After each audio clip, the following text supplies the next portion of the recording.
What's happening, my fellow geeks and geekettes? Welcome to a brand new episode of Chris's Custom Collectibles, and this is another one I have had a lot of requests for. Today I'm going to be pimping out, decking up, doing over, making over a child's Captain America shield. Now a lot of you are probably going to go, oh, but it's a child-sized one. Now don't worry, the method I'm going to be applying to this is the exact same method you'll be able to apply to the larger adult-sized one. Now I bought this on eBay in Australia for 19 bucks, and that's not bad. It's electronic, as you can see.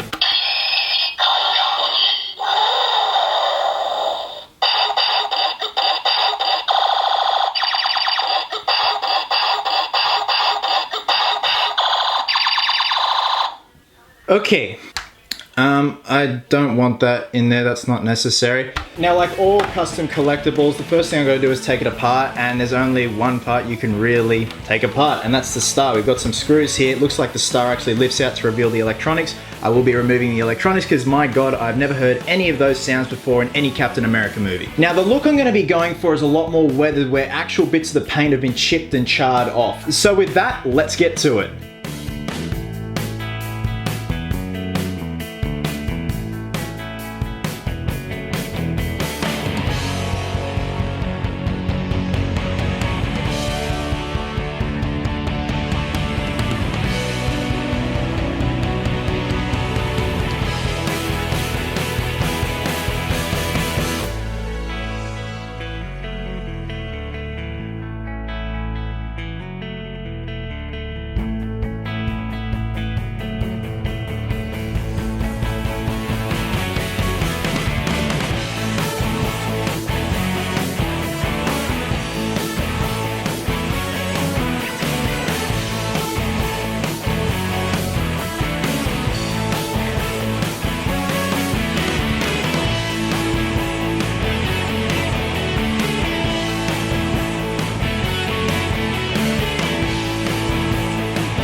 Alright geeks, now the metallic spray paint has been applied, I let it sit for a couple of days, and then I went in with some gloss clear from Rust-Oleum just to seal in that surface, because the next step is applying the blue and of course those red lines around the actual shield. Now for that, we're going to be doing the red first, and we're going to be masking the whole shield. We're covering the entire shield with packing tape, and the reason why I'm using packing tape is because it's clear, because the next step involves a scalpel, and you just cut around where we're going to be applying the spray paint. So it's kind of like a stencil. So like I said, we're going to be doing the red stripes first, which is here and here. So I'll show you guys how I'm going to do it. We're going to cover the whole shield in packing tape. Once that's all applied, it's all, you know, tight and secured, we're then going to get the scalpel and then carefully cut around and peel off the exposed areas where we want the red spray paint to hit the surface of the shield.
Geeks, now that the red has been applied, this hasn't gone exactly the way I envisioned, but I'm kind of using it to my advantage. If you're wondering what is going on here, just zoom in on that. That is sticky leftover residue from the packing tape.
Alright geeks, now that the red and blue have had time to properly cure, I've left them for about a day and a half. It is now time to start the overall weathering process, and then we're going to seal it up and we're going to call it a day. Now if you've noticed, I've done a bit of weathering on the star there. See if I can get that picked up. There we go. And I achieved this, not with shoe polish, but with Tester's Creator Effects acrylic wash. It's just a black wash that has been watered down. And this is 4 coats, so brush it over, wipe the excess off, and this is the end result, and I'm very happy with this end result. So I will be applying this method to the entire shield once it's done, so you guys can see exactly how it's done, and it's the exact same method that I used for the star. Now, like I said, now that the paint has had time to set, before we clear gloss it and seal it and whatnot, it's time to take some 120 grit sandpaper, and we're just gonna strategically, lightly sand away the red paint and the blue paint in areas, and that, as you can see, it reveals the metallic undercoat, which is perfect. It doesn't want to come off at all.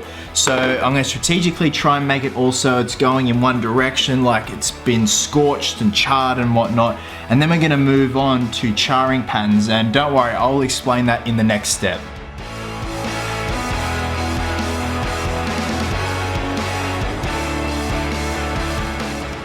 Now, like I said, I'm trying to go in one straight direction, so I'm pretty much just wiping it over just very rough and crudely. There's no neatness required here, guys. You can see it's just bringing out that exposed metallic finish, and it's just looking beautiful. And look at that. Look at that, beautiful. Okay, I am pretty happy with that, guys. You just want to get a tissue and just start wiping away the remaining dust of the paint. Wow, that's a lot better than I expected, actually. It's beautiful. Now, I'll probably just go in and do a bit more with the blue, just remove a bit more because, you know, I want this to look all flush and organic. I don't want the weathering looking too manufactured, so with that star in, just gives you a general idea of how this piece is going to look. So next step, I'm just going to go in a bit more with in terms of removing the blue, and then we're going to do the charring effect. Okie dokie, I am happy in terms of the paint chipping effect and whatnot. It's time to make this thing look a bit more charred and give a bit more depth to where the red ends and the aluminium finish starts and the blue ends and whatnot. And like I used for the star, it's just the black acrylic wash, guys, from Create Effects Testers. Just have some tissues handy if you are using this method, because it's pretty much just, you know, paint on, wipe off the excess, and that's going to embed into the surface because it's quite porous now. We've done a lot of sanding with this shield, so it's no longer exactly a glass smooth finish, it's quite porous, but I'm happy with that. Once this stage is done, I'm then going to coat it with a gloss clear coat, because even though the shield is severely battle damaged, the screen new shields do have a nice sheen to them regardless of how battle damaged they are. Then once that's done, once that's dried, we're going to call it a day.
So thanks very much for watching, guys. If you had any questions, queries, anything you're unsure of, please drop a comment below and I will try and get back to you as soon as possible. A lot of people are probably going to be wondering why I didn't go for the leather hand straps and do them over. Well, to be honest, this is something that I want to hang on a wall or one of those little plate mount stands, and it's not really a necessity right now. Eventually, when I do get the adult size shield, because I am planning a Captain America cosplay, then I will go the route of the leather hand straps. Now, that being said, Captain America Civil War is just around the corner. I've read the reviews so far. It's been nothing but good and positive news. I can't wait to see it. I can't wait to see Tom Holland's Spider-Man on the big screen. So yeah, guys, once that's out, I'll have my review up. I can't wait to hear your thoughts on the film.